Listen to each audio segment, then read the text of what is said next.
is Raksha Kumar, and I have been a human rights journalist. I've dabbled in multimedia storytelling for about a decade or so now. The core of my work revolves around land rights and forest rights, particularly with respect to indigenous peoples in India. I approach the environment from the perspective of land rights. So, the question of who should own land when you come from a country which has about 1.3 billion people, and you know that land is one of the most sought after resources. It becomes a very obvious question, and who owns land really determines a lot of things, and land and forest rights really kind of define the way I understand environmental protection.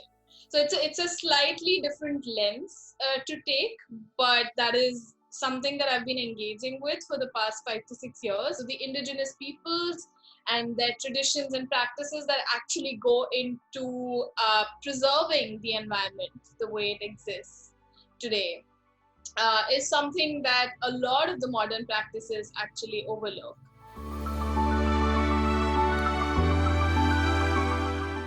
Almost every day where I wake up and say, I'm so glad I picked this profession. So when we all start out in journalism, we start out with really big dreams of wanting to change the world, and there are all these high ideals, and then you move on and you just take one story at a time, and you realize that every story you work on has its impact somewhere. It's just that you don't know where that is. It's not a grand James Bond moment that you thought it would be as a student, but it has these, like, it takes these tiny steps. Now when I look back at like a series of stories that I have done on land rights in India, about close to about 90 of them, I know that there are patterns that are emerging. I know that there are lawyers who are picking up these stories to argue their cases in courts, to use it as pieces of evidence, to say that this is why a particular piece of policy should change, or this is why a particular group of people, should get the kind of entitlements or benefits that they're due. But all of that happened after many, many years of consistent work, and these are very small blocks that you build. And when you're putting one piece of story, behind the other, you don't really realize that it's eventually going to create impact. An important aspect of a journalist's work is also to be documenting history as it happens. So we are kind of documenting the present for posterity, and just the mere act of documentation becomes so important.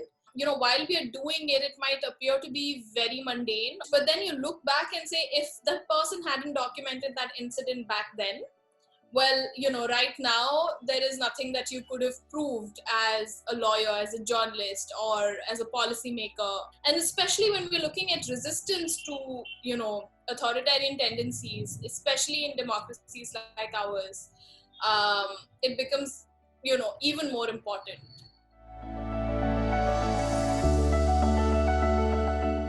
What's been interesting in the past year for me is a project that I did with resistance actors across 7 countries in the world, where they elected, strongmen leaders who came to be called authoritarians.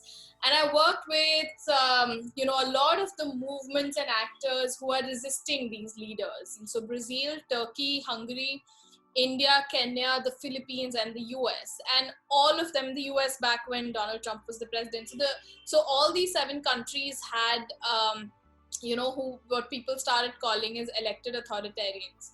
And I spent a year just looking at the number of people, the different groups, the kind of waves and waves of resistance to these elected authoritarians, and I cannot not be hopeful about the future of democracy. Women are in the forefront, the youth are in the forefront of resistance movements. We do know that resistance has mattered, which means democracy somewhere is surviving, and if not thriving, it is kind of fighting for its survival, which means that there will obviously be a reimagination of of democratic societies in the future. I live in India, I'm a journalist, I'm a woman, you know, it's all the odds are stacked against me. There is no reason for me to be very, very hopeful about the future of our democratic freedoms, or the kind of freedoms that we've enjoyed growing up.